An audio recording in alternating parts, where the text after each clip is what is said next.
Kalau kita tidak menangis pun, ya, kita menangislah kerana hati kita keras. Itu masalah hati ni, bila dia dah terlalu lama, kita makin tua, dia keras. Itu realiti.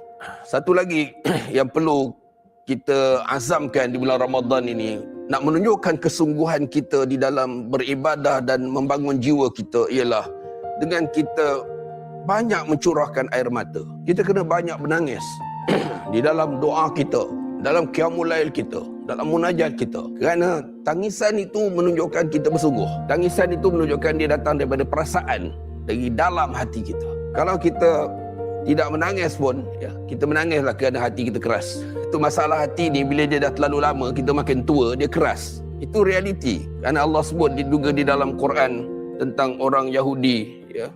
Alam ya'ninil ladzina amanu an takhsha'a qulubuhum li dzikrillah.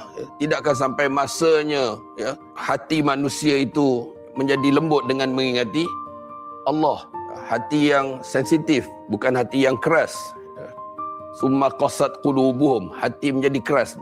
Fatala alaihimul amadu faqasat qulubuhum. Berlalunya masa yang panjang, hati menjadi keras. Kenapa? Kerana setiap amalan tu dah jadi rutin, dia tidak membawa makna. Semayang, ya, semayang, datang usra, baca Quran, dia rutin, yang tidak ada kesan pada jiwa. Ketika membacanya tidak ada kesan pada jiwa, tetapi bila benda tu berterusan, jadi keras. Jadi sebab itu kita perlukan amalan kita itu kita cuba perbaiki, ya, dengan keazaman untuk berubah. Kita muhasabah diri kita.